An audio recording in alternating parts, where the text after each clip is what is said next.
So should we quickly go through this and then we get out in the field and you can talk to us as we're going through the forest? And Sure, whatever. I didn't know you had something in there. yeah, just some real quick here, just to go over trees, shrubs, sorry. So far, Celia and Ted are not coming today. Oh, I dear. think they're the only ones that are in class. I think everyone's here now. Everyone's here? Yeah. Okay, 1, 2, 3, 4, 5, 6, 7. Okay,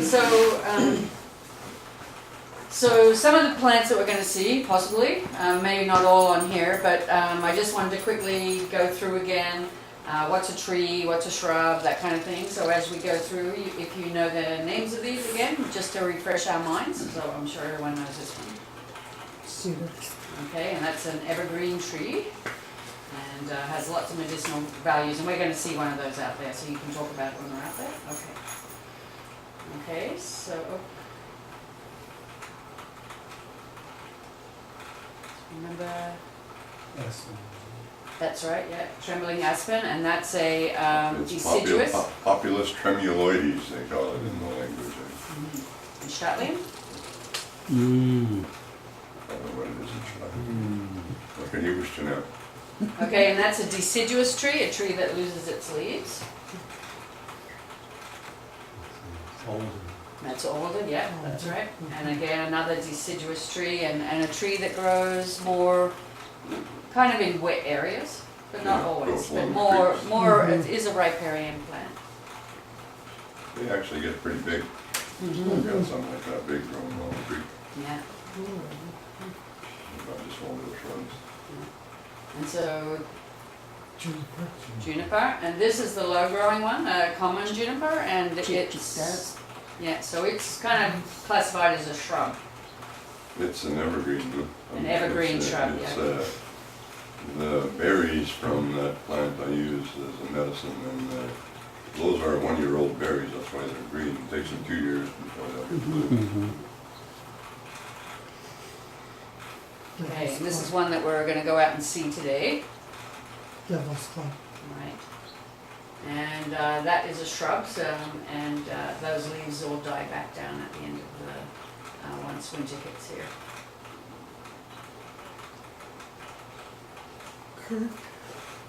Currant. So that's the gooseberry, right? And gooseberry. And that's your hand there. Franklin's hand there. Yeah. Okay, so Looks like Zoku. Hawthorn. hawthorn on this side and Zoku. Yeah. Zoku. Zoku. Chokecherry. Chokecherry, yeah. Chocolate. Zoku. Zoku. and what's black hawthorn? And, And? and. Oh, It's like K-A-N. Yeah. It was, Full of seeds. Well, I don't know if we're going to see. see this, but I would love to find a spot where I can collect some seed of the elderberry.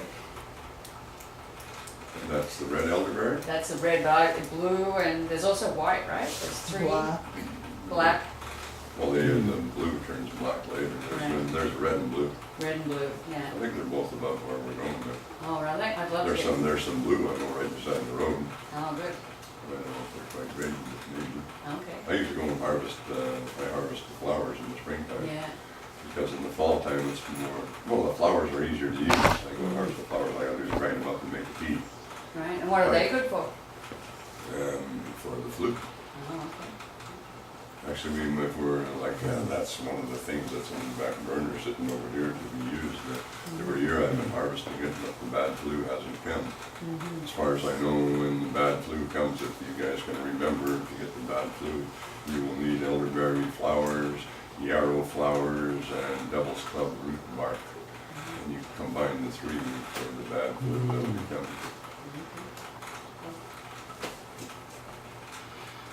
Okay. Sagebrush. So this is our wild rose, but this is the one that's a little bit higher elevation that we may see up there, the Nukta rose. Is that what's up around your way, or the? It's mostly the prairie rose down here, lower.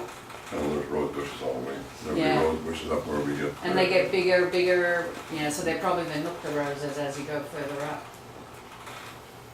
Not sure if there's thimbleberry up there. Thimbleberry. Yeah. But there was a good crop of them this year. I had picked, I had a couple of places I went, there was no thimbleberry at all. But these I just walked through and ding, ding, ding.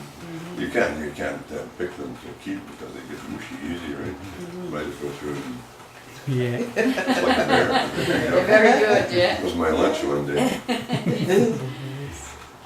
Those a few times too. Actually, when picked some this year. So this is the huckleberry, the blue huckleberry. And then that's a red huckleberry. They're very different, They taste pretty much the same. do they? That But they don't. These ones. Well, I suppose they're just so much more translucent, and those don't look evergreen. Are the red ones evergreen? I think there must be, like when I go picking huckleberries, I end up with all different colors. There must be 4 or 5 different kinds. Those are the only huckleberries I knew, Is the red ones? the red Oh, ones. okay, these are the ones that we picked with you last time when we went up. That's kind of usually ours right there. Yeah, These ones, yeah, the dark ones, right? yeah, the dark ones. Yeah, Yeah. yeah. But I've seen some of them. Ocean. I only That's seen those red ones ocean. on the coast. This one is kinnikinnick. It's also a really Oh. evergreen little shrub, like and it's a ocean. low-growing shrub. Looks like ocean. Sorry. Looks like ocean. Oh.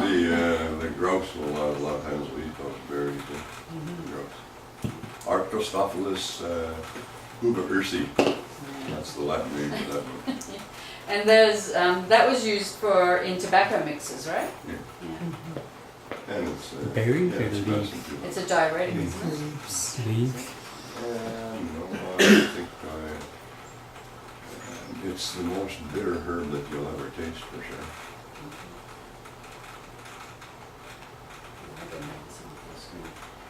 So I know. I'm not sure if this is used medicinally, but I'm looking for some seed today.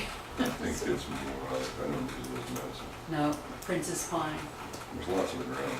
Yeah. It's pretty. Ooh, what are those?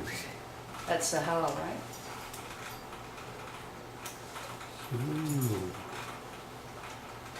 Okay. yarrow. There's the lady's herb here. Yeah, and then, so that's still kind of a shrubby tree. So you can see the kind of bit of a harder bark that's turning brown on the back there. And now we're moving into the forbs, the wildflowers. That's the lady's herb. If you get bad periods, bad pains from periods, you know when your period is coming, you take a cup of tea, a couple, 3 days ahead of time of your period, and chew, just breathe right through. And it's really good for insects too, right? If you chew it up and It's- put it on your Yeah, it'll stop bleeding. It's good for type O people especially because a lot of times the type O's, you get a cut and it won't stop bleeding, right? And you gotta hold it in, but if you get some of that or plantain, put it on, or what's that one that everybody hates, that's got the purple flowers and the white flowers, knapweed. Oh, and that. Knapweed is also an astringent, it Oh, stops the wow. bleeding. Oh, okay. Yeah, actually, the knapweed, if you got bleeding ulcers on the inside, you can make a tea and it'll curb the bleeding. We all Well, it wanna was ki- brought here because we of all its wanna- we all medicinal wanna- values, We all right? want to kill it. Yeah, well, so does burdock and mullein, and Yeah. a lot of these plants came from, this is planet Earth. Yeah. I use medicines from around the world. But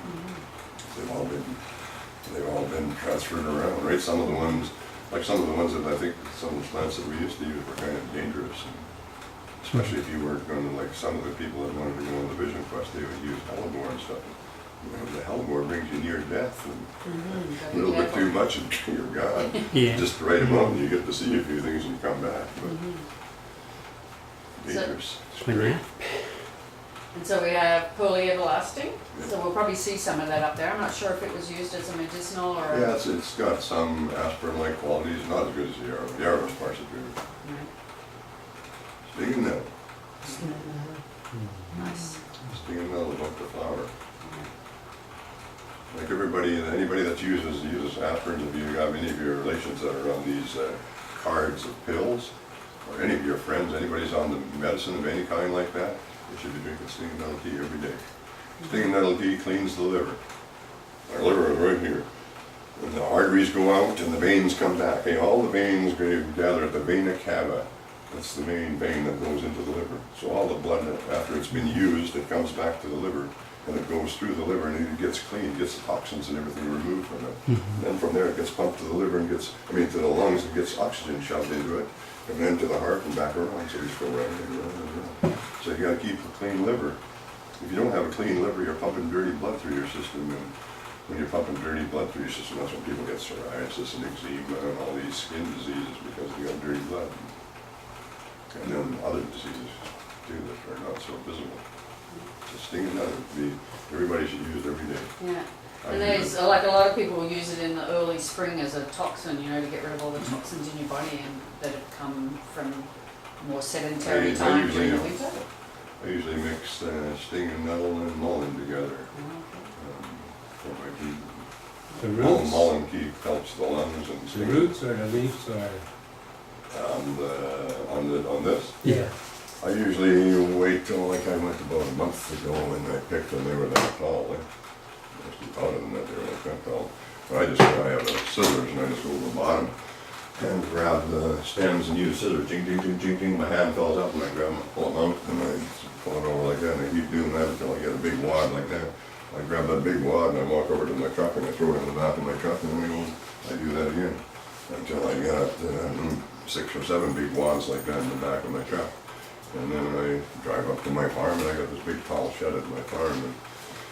And everybody thinks I go drive marijuana in there, but all kinds of herbs. I hang herbs. Actually, I grow tobacco, and I hang tobacco in there too. I grow tobacco, and like my tobacco plants at the farm are that tall. I got big leaves like that. Wow. And I grow it just for the hell of it. For the hell of it. For the hell of it, yeah. I get the stinging nettle when they're small, Yeah, greens in the you spring. can use them as a pot herb that may heal. Same with, Yeah, same like with just the like a fire. spring green. Like the fireweed, when the fireweed is like that, you can do the same thing with Yeah. it. yeah. I keep But forgetting about the the stinging fire. nettle, I get it tall like that, then I get it and I hang it. Then once it's all dried, I got these big bags, I grab these things and I shove all the stinging nettle in this big bag. And I go and sit down somewhere and I grab the stems and ching, ching, I pull all the stems off and just leave all the leaf and everything on the inside. And all the stems and everything end up in my compost and eventually ends up starting growing my garden. Because everything goes in my compost. That's Well, all you get. stinging nettle likes to grow near water, so that's where Yeah. you'll find it. Always near a creek. Yeah. Grows with the hack up the Duffy way a lot. Yeah. I get mine at a different place, but that's highly secretive, And then, hard to find. There's nothing there, it's all green. it is all green, so what's That must be the horsetail. the horsetail, yeah. So we talked about the horsetail, it's related to the scouring rush, so it's got silica in it, Yeah. for your nails. Good for kidney stones, gallstones. Some ladies, they'll suffer from, and men too, I guess everybody eventually suffers from, what do they call that, incontinence. All You know, right. if you sneeze or you cough and a little bit of pee comes out, call it incontinence.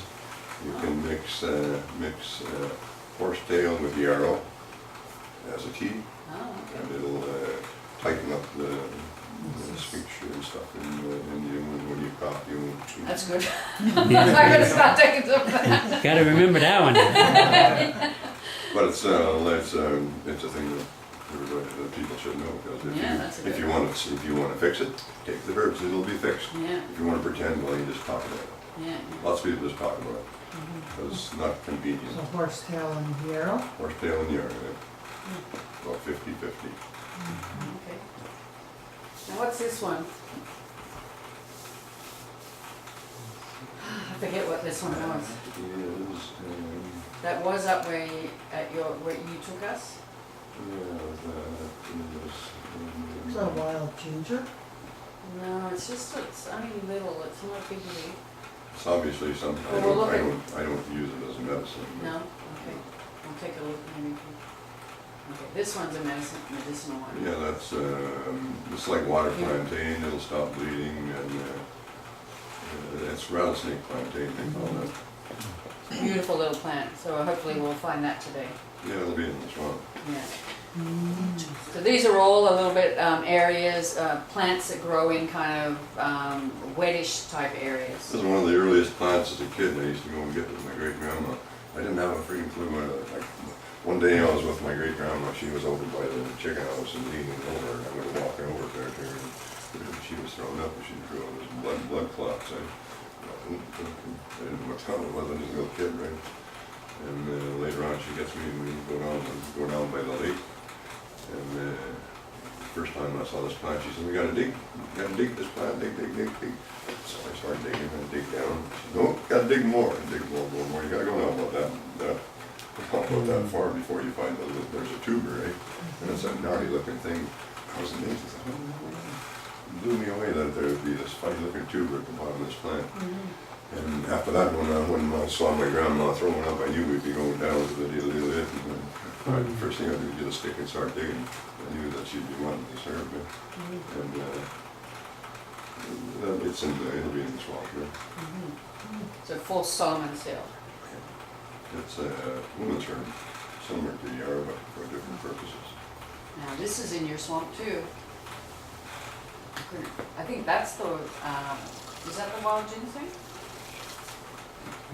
Wild ginseng. No? Not sure what that one is.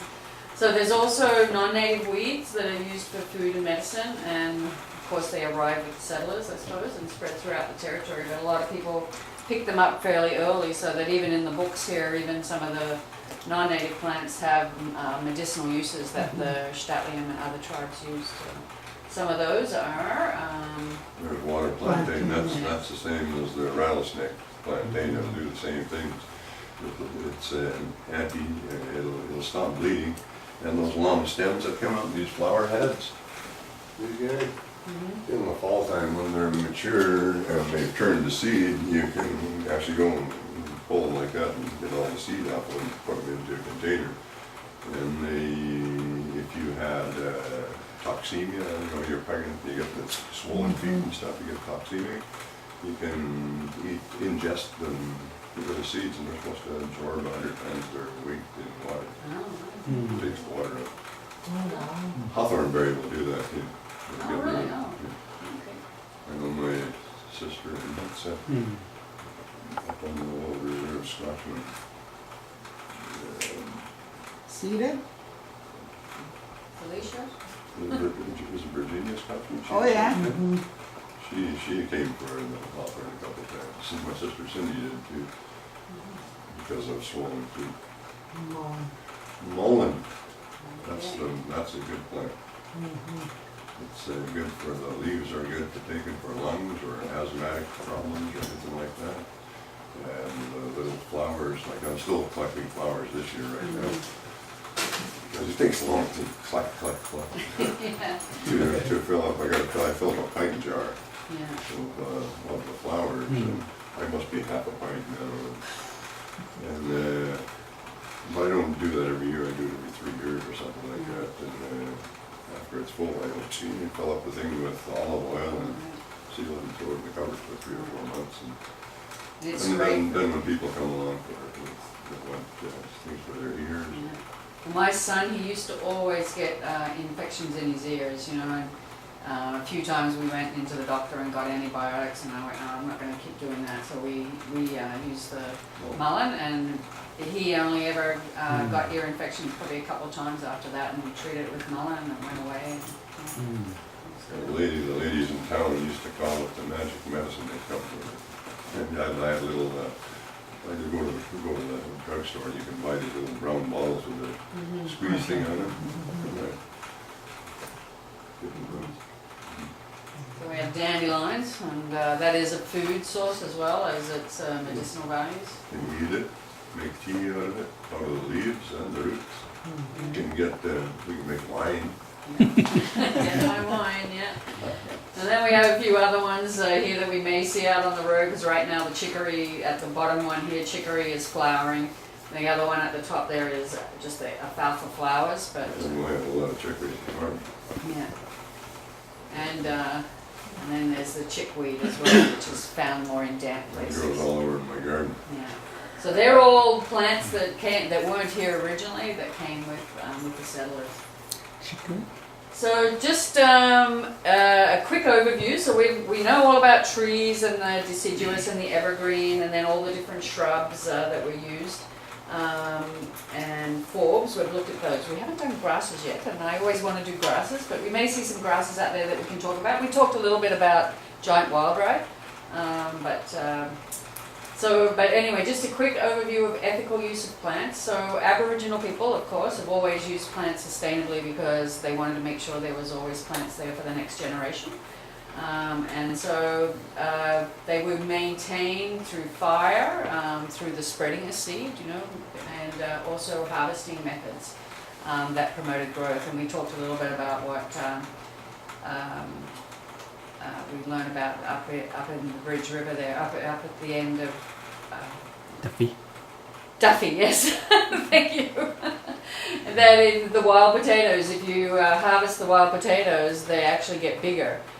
So because people aren't harvesting them now, they're quite small, and so harvesting actually promoted the growth of plants. They're too thick, that's all. Yeah, that's right, too thick. So just like lilies in your garden, if they're too thick, they need to be taken apart and spread around again. So yeah, I was always a bit nervous about collecting roots, and I still am, but just because a lot of our plants, especially things like mariposa and lily and plants like that, there's not a lot of them anymore, and so to dig up a plant for its root sometimes. When like a couple of years ago, the weather was just perfect for the mariposa. I know, yeah, it's just everywhere. All over the place, and it's still there. Yeah. It just don't want to grow this year. Yeah.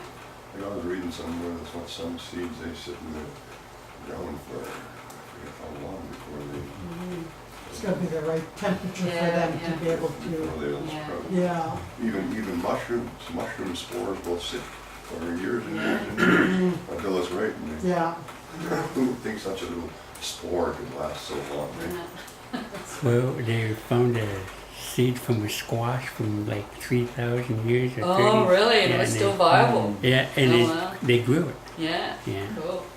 So today we want to make sure that we correctly identify the plant we're using. We talked a little bit about the difference of some plants like death camas and nodding onion, things like that. So it's really, really important to go with someone that you know can identify the plant, or bring the plant back and get it correctly identified if you're not 100% sure ourselves. Take no more than you need, and harvest only 10% of an area is kind of a good guideline. And if there are less than 5 plants in an area, then I wouldn't harvest. Like, that's our recommendation here at Split Rock anyway, so I'm not sure when you're out in the field what you do. I get told by the plant. Right. Okay. And so a good way to be able to identify plants is to go out like we're doing today, and to learn from the people that we're with. And then we have our books and all those kind of resources that can help. Another way is we talked about how to press plants, and so you've all got a plant press now, right? And so you could go out and press plants, and then you've also got all those little labels. I've got more of those little labels, and you could start doing your own little plant presses. But if you wanted to bring plants here, we're also starting a herbarium here, and we can press them for you and then have them here available whenever you need them. So, and then, yeah, just go out and harvest and use the plants and be out on the land again, because I think that's going to be really important in the future when there's more and more people out wanting to get resources. And if we're out collecting and gathering, and we know all the important places, then we know how to protect them. So. Feel hummus, feel hash. Sorry? What did you say? What? I'm not gonna hear. Well, when the Indians, when they would pray the Roman Catholic prayers in the Slavic language, Oh, right. at the end of the prayer they would say "Hamas feel hash." And that kind of means it's good if it is, Or let it be. Let it be. Oh my So God. be it. I'll say, go Hamas feel hash.